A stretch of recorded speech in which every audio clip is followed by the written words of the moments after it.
Hi, and welcome to the show. Subscribe at kevinmd.com/podcast. Today, we welcome back Kathleen Muldoon, medical educator, certified coach. Today's Kevin MD article is AI moderation of online health communities. Kathleen, welcome back to the show. Yeah, thanks for having me. All right, tell us what your latest article is about.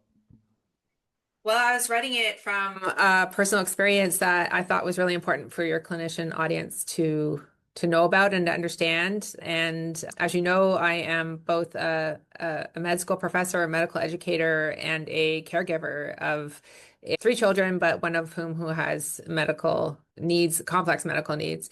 And so what happened this summer that I think is really important to talk about is that I was interacting with another caregiver online and through Facebook, which is where a lot of people have online communities of support. And I've written academic articles about it, wearing my academic hat.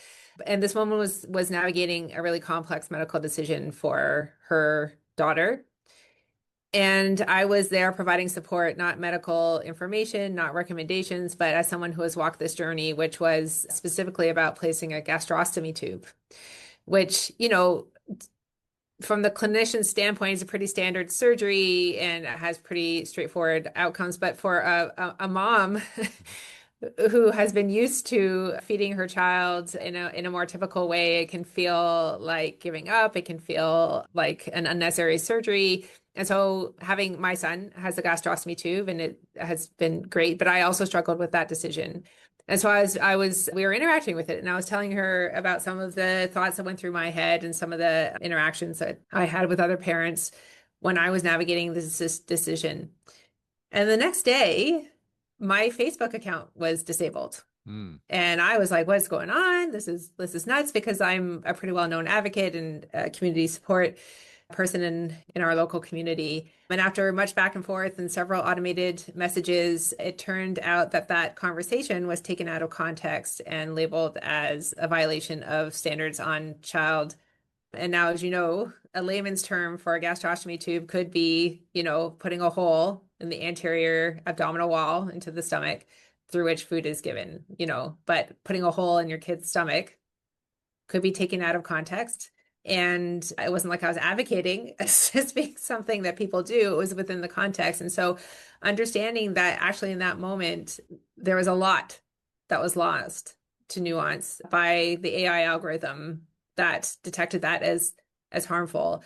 And what I want to talk about is not the rights and wrongs really of an AI system navigating something like that, although I'm happy to talk about that, but more what was lost in that moment. And that was that peer-to-peer community support that is very necessary. And I think it is important for clinicians to know and think about where your patients are getting their support, how they are able to talk about things that scare them, because when they feel like they cannot have these conversations, they might grow silent altogether. And it was a great loss for me to lose my 12 years plus of community I had built around navigating the medically complex journey. So there's a lot of grief around it. And after about 6 weeks, I did get my account restored, but it took a long time, a lot of advocacy, and my perspective on it has really shifted. So, talk more about the importance of these online communities. For all the negative aspects and publicity Facebook gets, I do think that is one of the huge strengths, that it brings together people from different communities, different niches, different interests, and brings them together. I'm a member of a variety of communities, and it does bring us together, and there's tremendous value in that for me. And I can only imagine how much value it is for advocates like yourself and those who are also caregivers for medically complex family members as well. So talk more about that. It's a lifeline. I think that especially when you have somebody that's in the rare disease community, as many of us navigating disability in our family lives are, it's how we connect to other people who have the same experience that may not be in our immediate environment.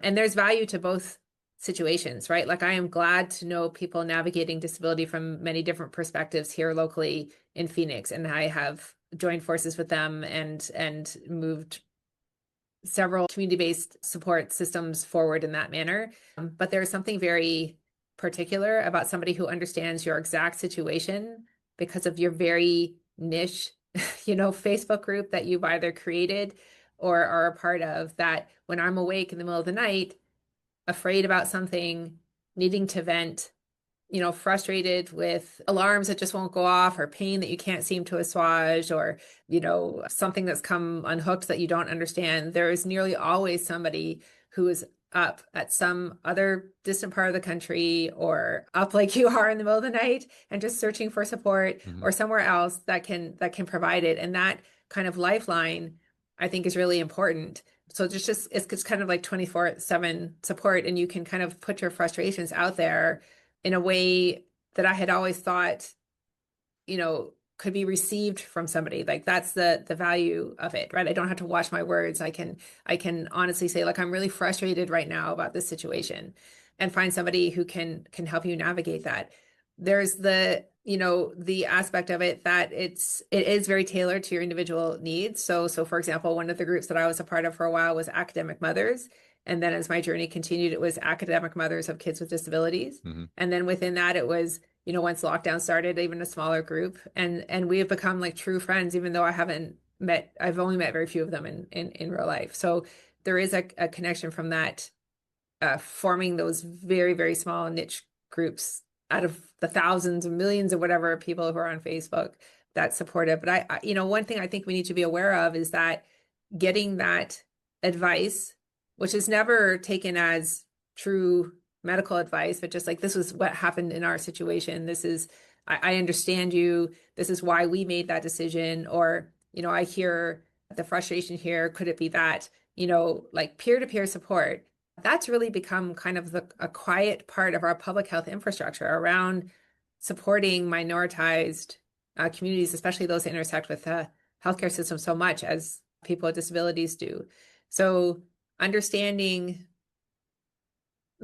how AI moderation is impacting those communities and how people show up, and if they are stopping to show up, specifically around this one particular issue with meta products, then I think that is an area of concern for clinicians, because if people stop talking in those spaces, they might stop talking altogether about those concerns.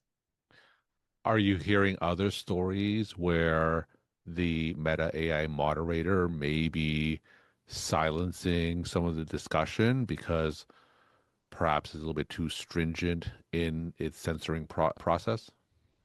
Yes, yes. Not only am I hearing stories, but there are a growing number of news articles where people who have had their Facebook accounts disabled for similar situations are either filing suit, or they've been able to go to their attorney, like state attorney general. There have been several in Canada, actually in Ontario, where teachers navigating different situations have been removed because things are taken out of context, and think about all the things that especially parents are navigating, kids' choices about what they search online with these powerful computers now in everybody's pocket with smartphones. It can be anything from, access to, sexually explicit content, or understanding, especially now, some of the websites that people can use to basically, like, online bullying, right? If you're asking for support around, my child is experiencing this, and some words that we're afraid of, right, or that have been labeled as dangerous,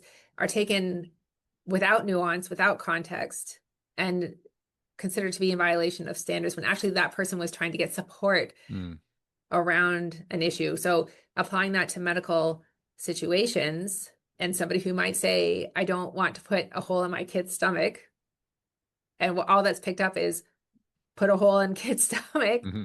I mean, it seems almost ridiculous on the face of it, but that's what happened. And I'm not the only one that this is happening to. So it's a growing concern.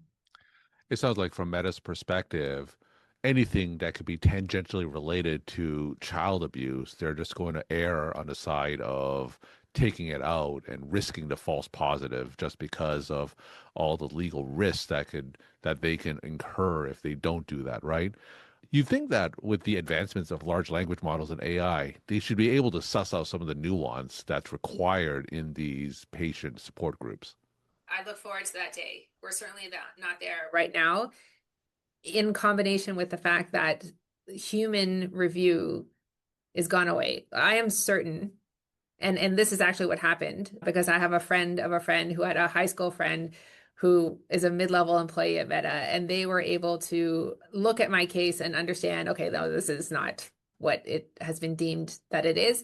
But that is not, unless you know somebody who knows somebody, that's not what's happening now, right? So without that human review of the nuance and the context, that is just not happening, right? So I look forward to the day, and maybe these large language models will be trained in that kind of context and nuance. And, will they ever be trained in empathy and the humanity of grief and end of life care decisions and palliative and supportive medicine and surgical techniques that may seem like abuse when taken out of context? I'm not sure.